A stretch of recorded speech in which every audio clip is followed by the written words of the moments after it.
मित्रों, सादर प्रणाम करती हूँ। आज मैं लेके आई हूँ आपके समक्ष एकादशी व्रत कथा, महात्म्य और पुण्य फल क्या होता है, इसे आप सुने, ध्यान दें। तो आज तो हमारा प्रसंग है देव उठावनी एकादशी। देव उठावनी एकादशी क्यों मनाया जाता है, इसके पीछे रहस्य क्या है, कथा क्या है और भगवान विष्णु ने किस प्रकार देवताओं का कल्याण किया, इसे आप ध्यानपूर्वक सुने, लाभ उठाएं। तो सर्वप्रथम तो इस एकादशी की हमारी ढेर सारी शुभकामनाएं हमारे दर्शकों को। तो सुने, एकादशी का व्रत बहुत ही उत्तम व्रत है, आप सबको पता ही है। एकादशी व्रत हम सबको करना चाहिए।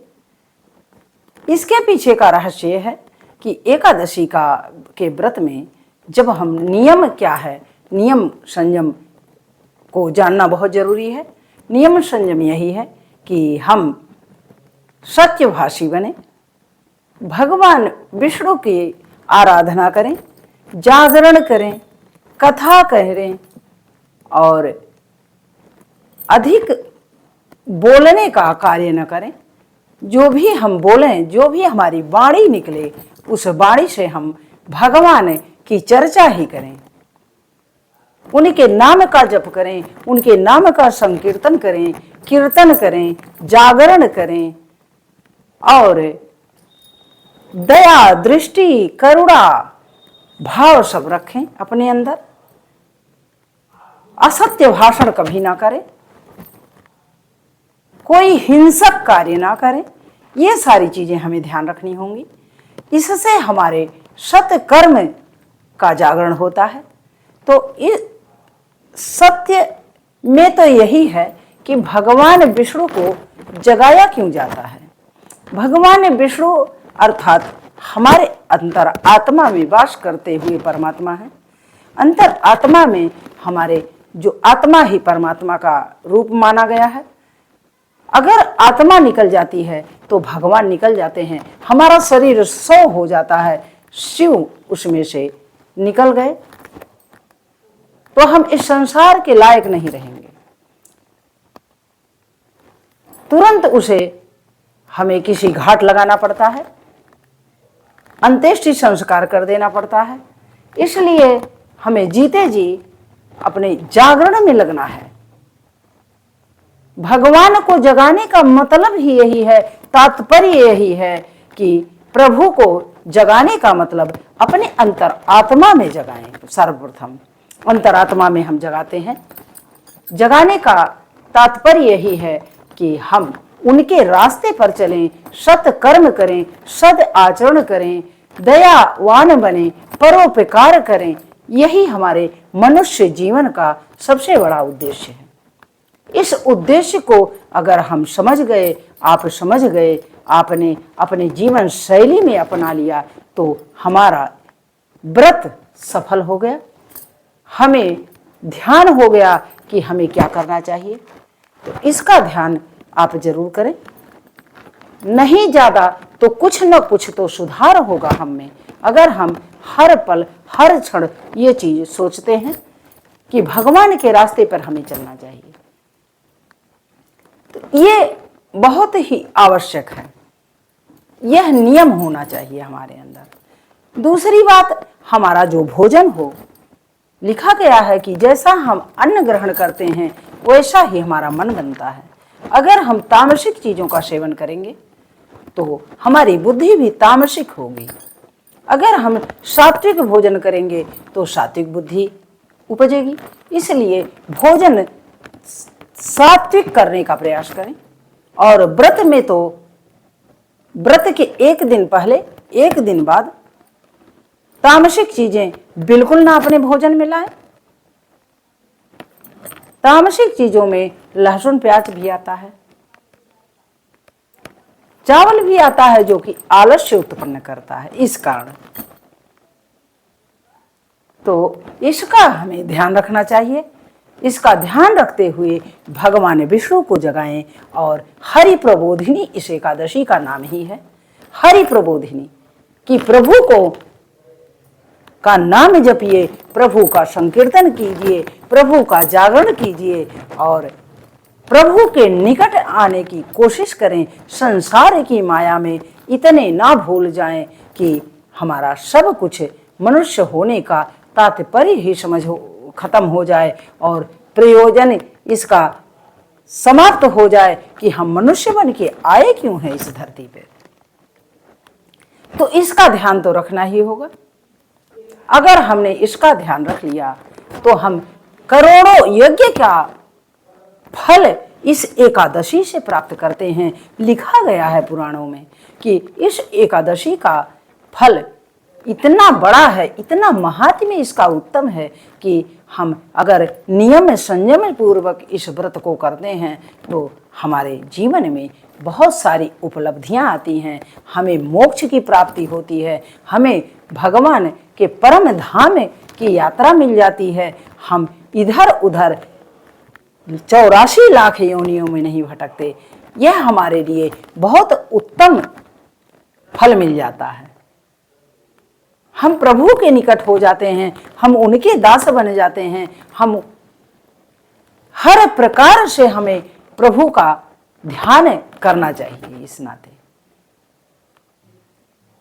इस जागरण का तात्पर्य यही है, इस जागरण का, इस हरि प्रबोधिनी एकादशी का तात्पर्य प्रयोजन यही है कि आप हरि को, प्रभु को, भगवान विष्णु को, इस संसार के पालनकर्ता को प्रति क्षण प्रति पल याद रखें। अगर हम याद रखते हैं तो भगवान की कृपा सदैव बनी रहती है, क्योंकि जिसके हम जितना निकट होते हैं उसका प्रेम उतना ही हमारे प्रति उमड़ता है। जिसके अनुसार हम चलते हैं, जिसके आज्ञा का पालन करते हैं, उसके निकट हम पहुंचने की कोशिश करते हैं तो वो निश्चित ही हमें प्रेम करेगा। यही हाल परमात्मा की है। परमात्मा के साथ अगर हम प्रेम करते हैं, परमात्मा को प्रतिपल प्रति क्षण याद करते हैं तो परमात्मा हमारा भी ध्यान रखेगा। यह तो उनका काम ही है। वो अपने भक्तों पर विशेष दया रखते हैं, भक्तों के आगे पीछे भी चलते हैं, भक्तों को हर क्षण वो रास्ता दिखाते हैं, मार्गदर्शन करते हैं कि हमारा भक्त कहीं भटक न जाए। इतने दयालु हमारे प्रभु हैं और हम उनसे दूर भागते हैं इस संसार की माया के पीछे, और माया के पीछे हम भागते हैं और माया हमसे दूर जाती है। तो इस प्रकार ऐसा ना करें, भगवान को याद रखें और अपने जीवन को मनुष्य होने का तात्पर्य समझते हुए जीवन जिए और इस अमूल्य समय का ज्ञान रखना ही हमारा मानवता का कर्तव्य है। तभी हमारा यह जीवन सफल होगा। इसके पीछे बड़ी ही रोचक कथा है। भगवान विष्णु 4 महीने तो सोते हैं क्षीर सागर में। आषाढ़ मास के शुक्ल पक्षी की एकादशी को वो शयन करने जाते हैं और हरि प्रबोधिनी एकादशी को वो उठते हैं। यह आप लोगों को पता होना चाहिए। तो इस प्रकार जब प्रभु को जगाया जाता है, इसका तात्पर्य है हमारे अंदर जागरण होना चाहिए। तो जब सारे देवता दुखी हो गए एक मुर नामक राक्षस इतना आतंक मचा दिया, पूरे स्वर्ग पर कब्जा कर लिया। स्वर्ग पर इतना इस प्रकार कब्जा कर लिया कि पूरा न सूर्य, चंद्र, अग्नि, वरुण, यम सबके ऊपर उसने अपना आधिपत्य जमा लिया। कोई भी अपने अनुसार कोई काम नहीं कर सकता, सभी लोग उसी के आज्ञा में थे। अब क्या हो? अब तो बड़ी परेशानी हो गई। सारे देवता परेशान हो गए, सारे देवताओं को दुख का सामना करना पड़ा। वो इधर उधर धरती पर भटकने लगे। जब धरती पर भटकने लगे तो वो सोचने लगे कि हम करें तो क्या करें, किस प्रकार हम अपने इस दुख का निवारण खोजें, किस प्रकार हम जाएं कहाँ पे कि हमें शांति मिले, सुख मिले और हमें जीने का अधिकार मिले।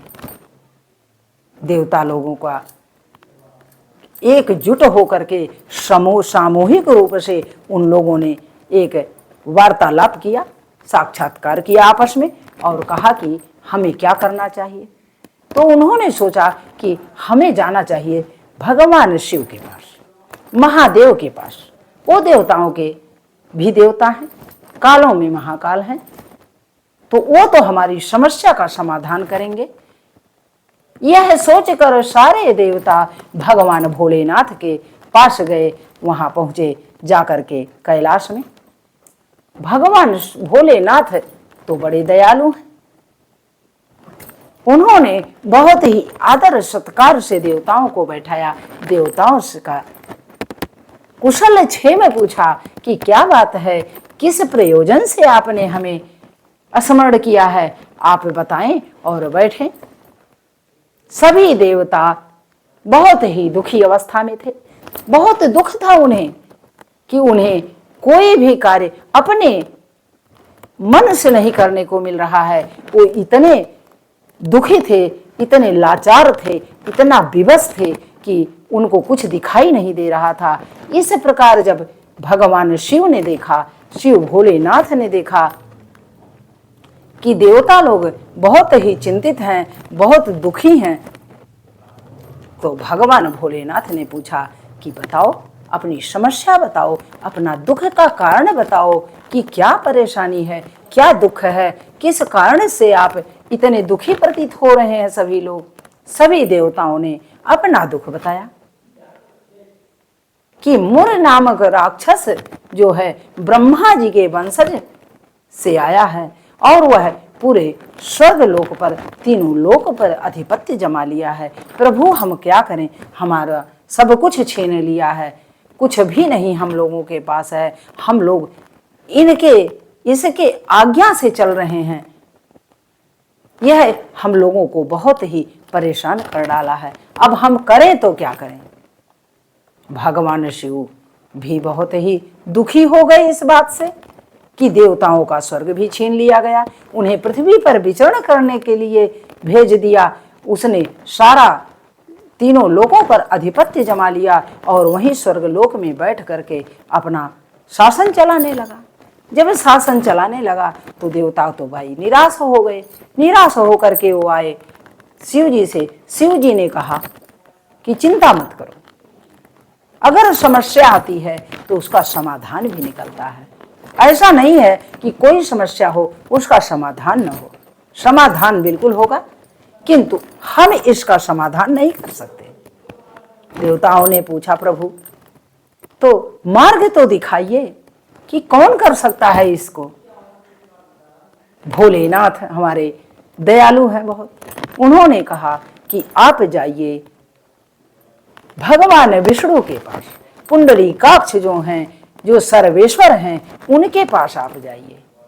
वो सो रहे हैं क्षीर सागर में, उनको जगाइए, आप उनको अपनी व्यथा सुनाइए, उन्हें अपना दुख सुनाइए, वो आप पर जरूर दया करेंगे और उसका विनाश भी होगा, उस दैत्य का।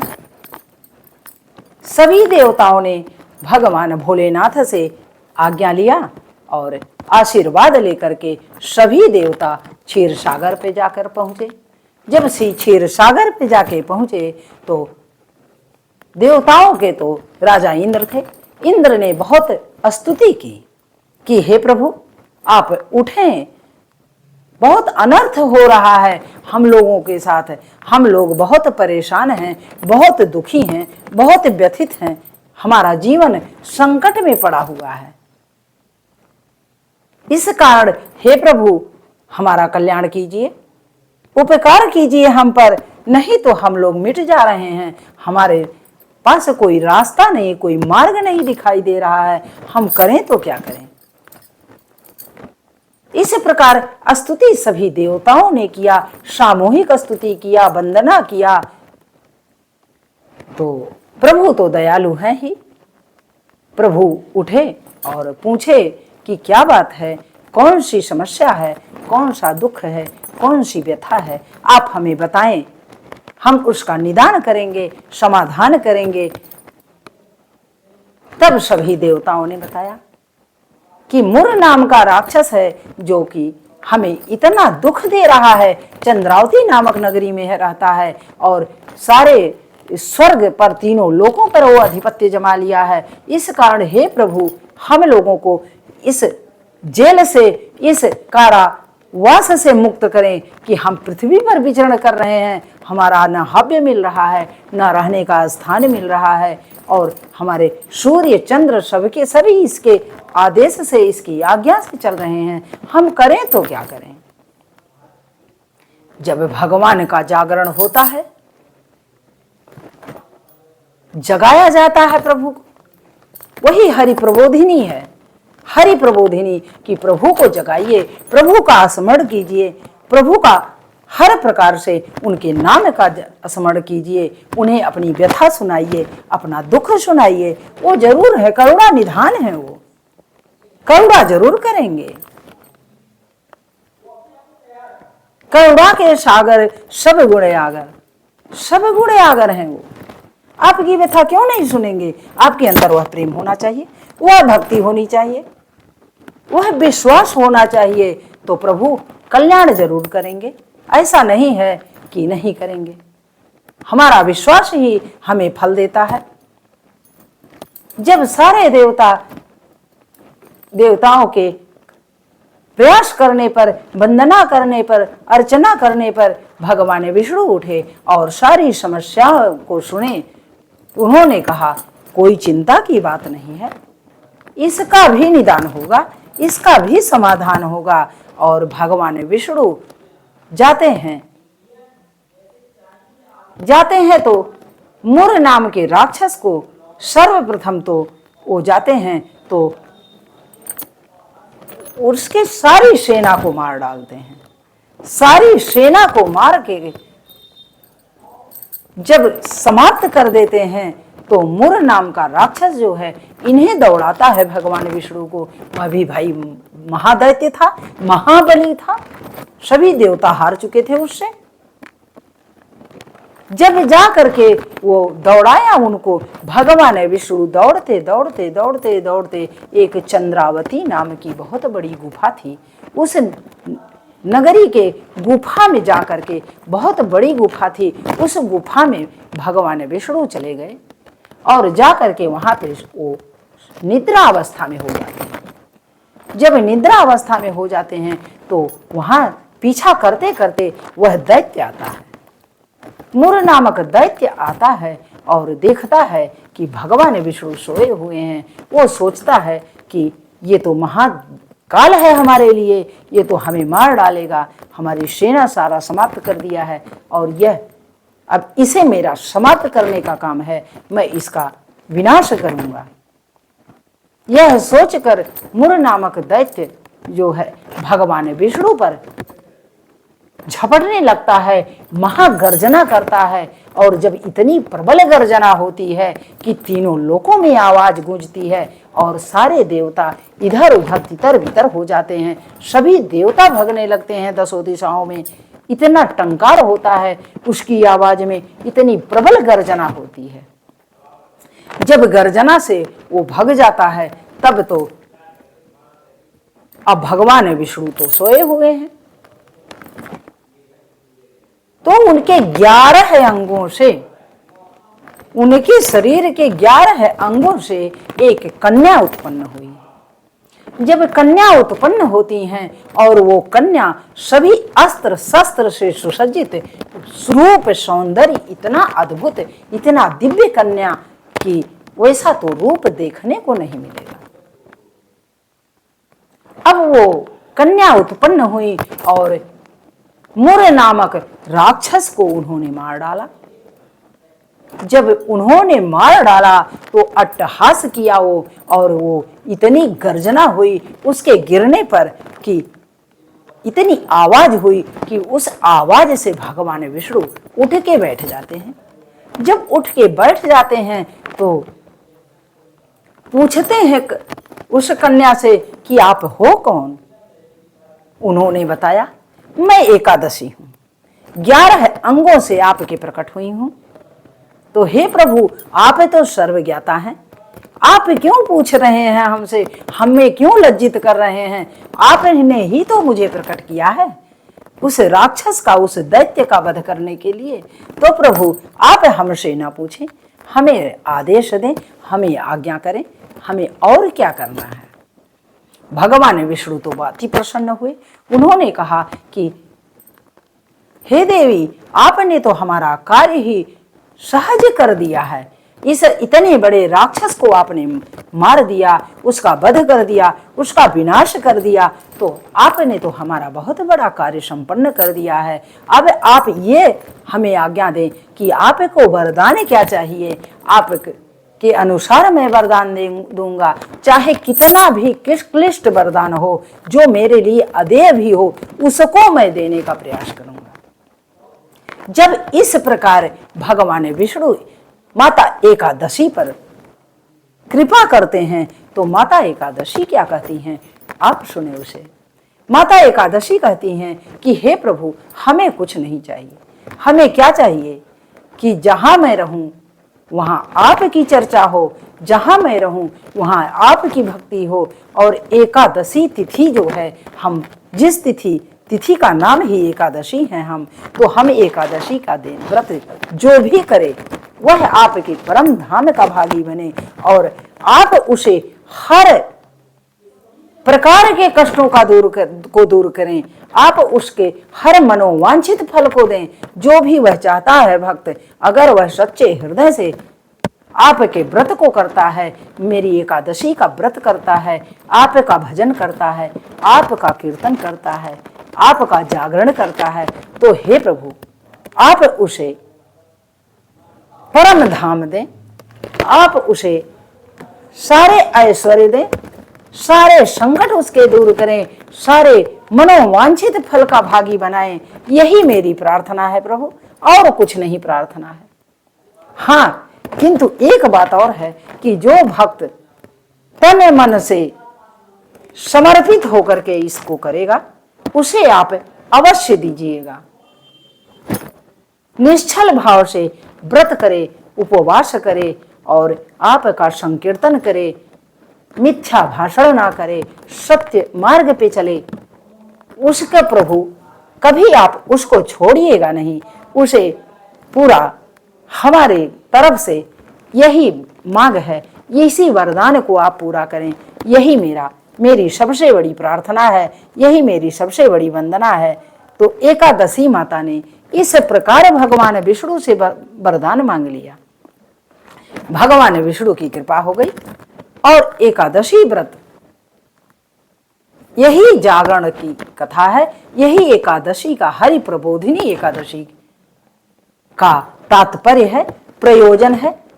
तो जैसे भी एकादशी का व्रत करें, आपको यही नियम अपनाना चाहिए, इसी नियम पे चलना चाहिए कि हर प्रकार से हम प्रभु के चरणों में मन को लगाएं और अपने जीवन को सफल बनाएं। यही एकादशी का महात्म्य है। तो इस प्रकार कथा रही एकादशी माता की। और इसी एकादशी के दिन भगवान विष्णु ने माता तुलसी के साथ विवाह किया था। इसकी कथा मैं अगले वीडियो में लेके आऊंगी। आज इसी कथा के साथ विराम करती हूं, अगली कथा अगली वीडियो में। तो सादर प्रणाम है, बहुत बहुत शुभकामनाएं मेरी ओर से। हर प्रकार से सभी सुखी हों, सभी आनंदित हों, पूरे विश्व का कल्याण हो। जय माता दी।